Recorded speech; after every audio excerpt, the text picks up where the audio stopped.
In the heart of the Yoruba lands of Nigeria, there was a kingdom so prosperous that even neighboring rulers grew jealous. At its helm stood Queen Adefolake, a woman of unmatched intelligence, courage, and cunning. Today we journey into a tale of strategy, wisdom, and the kind of leadership that outsmarts armies without spilling blood. This is the story of the queen who outwitted war itself. In the ancient Yoruba lands of what is now southwestern Nigeria, there lay a prosperous kingdom called Ilé-Ogùn, nestled between fertile plains and dense forests. The people of Ilé-Ogùn were known for their wisdom, their reverence for the ancestors, and their skill in diplomacy. At the heart of this kingdom ruled Queen Adefolake, a woman of rare intelligence and courage. She had inherited the throne after the passing of her father, the previous Oba, and though many doubted a queen could lead in such turbulent times, she proved herself to be a ruler of unmatched cunning and foresight. Her palace was adorned with carvings of Yoruba deities. Orunmila, the god of wisdom, watched over the council chamber, while Sango, the god of thunder, was honored in the courtyard to protect the city from external threat. Every decision the queen made was informed not only by her keen intellect, but also by consultation with the Babalawos, the spiritual priests who interpreted the will of the ancestors. One morning, as the sun cast long shadows over the sacred grove of the palace, a courier arrived, running breathless through the gate. He bore a message sealed with the mark of Egba, a neighboring Yoruba kingdom known for its ambitious and aggressive ruler, Oba Ayotunde. Your Majesty, the courier panted, bowing deeply. Oba Ayotunde demands tribute from Ilé-Ogùn, or he will march his armies upon our land. Queen Adefolake broke the seal with calm hands. She read the letter slowly, her eyes narrowing as she absorbed the threat. They believe fear will bend us, she murmured. But fear is only powerful when met with hesitation. Bring the council of elders.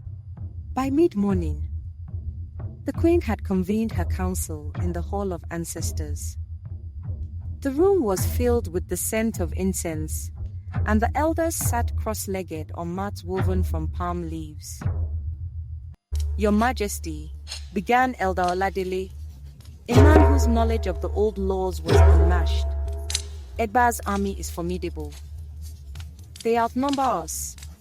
Even our finest warriors might not stand against them in open battle. Adefolake's gaze swept across the elders. Numbers alone do not win battles, she said quietly. The mind is sharper than the sword, and the land itself favors those who understand it. Tell me, what do the ancestors advise in times like this? Elder Oladele closed his eyes and muttered prayers to Orunmila, then recounted a story of a past Oba who had saved his kingdom without spilling a single drop of blood, using cunning, strategy, and respect for the land. Inspired, Queen Adefolake began to formulate her plan. She first turned to intelligence. Disguised envoys were sent to Egba to observe their army, noting the arrogance of their generals and the patterns of their march. Every detail was gathered. The weaknesses, the routines, and the blind confidence that Oba Ayotunde carried with him. Next, she focused on diplomacy. Envoys traveled to nearby Yoruba kingdoms, subtly reminding them of ancient alliances and the importance of balance in the region. No kingdom wished to see the blood of brothers spilled over pride. Quietly, Adefolake secured their support. in case of war, without giving Egba the slightest clue. She also implemented strategic illusions. Messengers sent to Egba carried riddles, cleverly crafted messages, and references to Yoruba proverbs that spoke of cunning and patience, employing traps lay in wait. Do not underestimate the patience of those who respect the ancestors.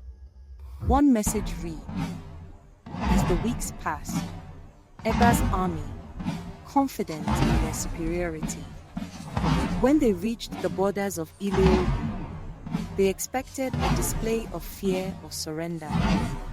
But all they saw was calm.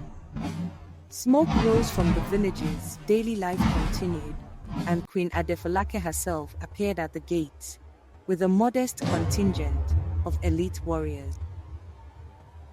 "Welcome to Ilé-Ogùn," she said to the advancing generals. "You may believe yourself powerful, but our ancestors watch over this land. We understand its secrets, and we understand the hearts of our people. Do you wish to fight, or to understand wisdom?" Oba Yetunde, intrigued by her composure and the careful messages that hinted at intelligence he did not expect, hesitated. For the first time, he saw that his arrogance had misled him. Over the following days, Adefolake orchestrated a series of clever maneuvers. Warriors lured Egba's soldiers into marshlands and narrow forest paths, where they could not use their numbers effectively. False fires, smoke signals, and decoy villages created confusion. Rumors spread of a magical protection over Ilé-Ogùn, whispered among the troops. Tales of ancestors' blessings and the wrath of Sango himself. Oba Ayotunde's army, frustrated and disoriented, sent envoys to negotiate. They had underestimated a queen whose strength lay not in her armies, but in her mind. "Your defenses," he admitted during a parley, "are beyond anything I imagined." "How did you foresee every move?" Queen Adefolake's eyes met his. "I studied the land, my people, and the arrogance of my enemy. Strength without wisdom is fleeting. Today, you have learned the power of patience, strategy, and respect for life." Humble Ayotunde withdrew, leaving Ilé-Ogùn unscathed. Queen Adefolake's people celebrated not merely for victory, but for the lesson their queen had demonstrated, that true leadership and courage are measured by intellect, foresight, and the ability to preserve life. From that day on, stories of Adefolake's wisdom were told across Yoruba land.